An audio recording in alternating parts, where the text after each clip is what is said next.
Picture yourself landing in Paris. You take the metro to a friend's apartment. Beautiful 19th century building. 6 stories, stone facade. You walk up the stairs and step into 650 square feet. It's charming. It works. He loves it. You get back to the States. You pull up to a house with a 3-car garage, a living room the size of a tennis court, and a guest bathroom that has never once hosted a guest. And you wonder, why are American houses so enormous?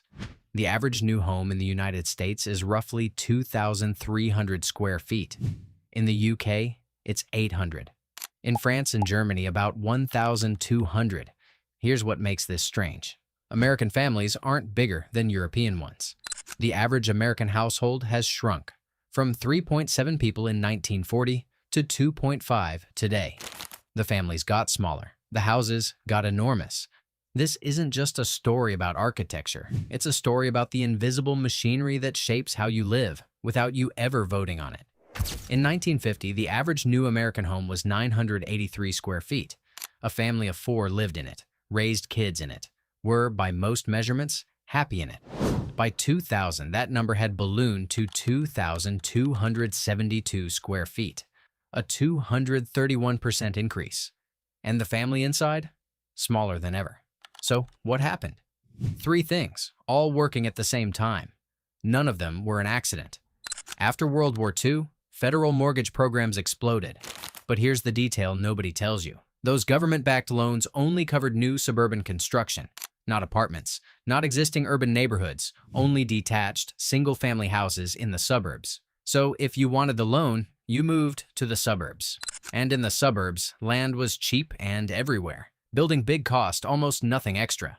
Then the tax code poured fuel on the fire. Mortgage interest became tax deductible, meaning the government was literally paying you to take out a bigger loan on a bigger house.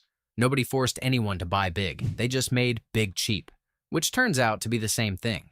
In the UK, roughly 85% of the population is confined to about 6% of the land. That drives land prices up. That makes every square foot precious. That forces homes to stay small. In America, the suburbs exploded outward with almost no limits, and zoning laws required houses to be spread out. Mandatory lot minimums, setbacks, separation from everything. Small and dense wasn't just unpopular. In most of suburban America, it was illegal. At some point in the post-war boom, house size became a proxy for success. If your neighbor had a 3-bedroom, you wanted a 4. Builders weren't just selling shelter, they were selling status. And status doesn't have a ceiling. Now, you might be thinking, fine, Americans like big houses. What's the problem?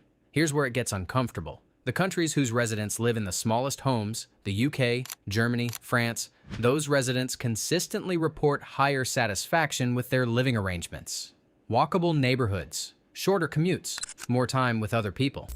The thing that looked like a disadvantage turned out to be a different kind of wealth. The average American suburban household spends over $12,000 a year just on transportation because the house is far from everything, and everything requires a car. But there's something harder to put a number on. When you live in a house with a bonus room, a media room, a dedicated gym, and a 3-car garage, you stop needing the outside world. You've built your own self-sufficient bubble, and slowly, without realizing it, you stop running into anyone. Urbanists have documented this for years. Sprawling, single-family neighborhoods physically engineer isolation. You can go from Monday to Friday without a single unplanned human encounter. We built loneliness into the floor plan. And then we wondered why everyone felt alone. Here's the surprising part. American homes peaked at 2,470 square feet in 2015 and have been quietly shrinking since. Millennials can't afford what their parents built, but it's also something else. Younger Americans are choosing smaller, more walkable neighborhoods, paying premiums to live in older, denser places, the ones that look cramped on paper, the ones that weren't modernized after the war. The trend is bending, but slowly, very slowly. A house isn't just a structure, it's a declaration of what you think life is for. The big American house says everything you need is inside. Privacy is wealth. Space is success. The small European apartment says everything you need is outside. The cafe, the plaza, the neighbor, the walk, That's where life happens. Neither is objectively right, but they have consequences. They shape your habits, your health. How many people you know by name on your own street? The average American in 1950 lived in 983 square feet with 3 or 4 other people. Today, 2,300 square feet with 2.5 people. We have more than twice the space, and we've never felt more crowded with loneliness. That's not a coincidence. That's a floor plan. Walk through your home right now. How many rooms do you actually live in? How many exist because they were supposed to exist? And if you could trade 800 square feet for a neighborhood where you knew your neighbors' names, would you? Drop your answer in the comments.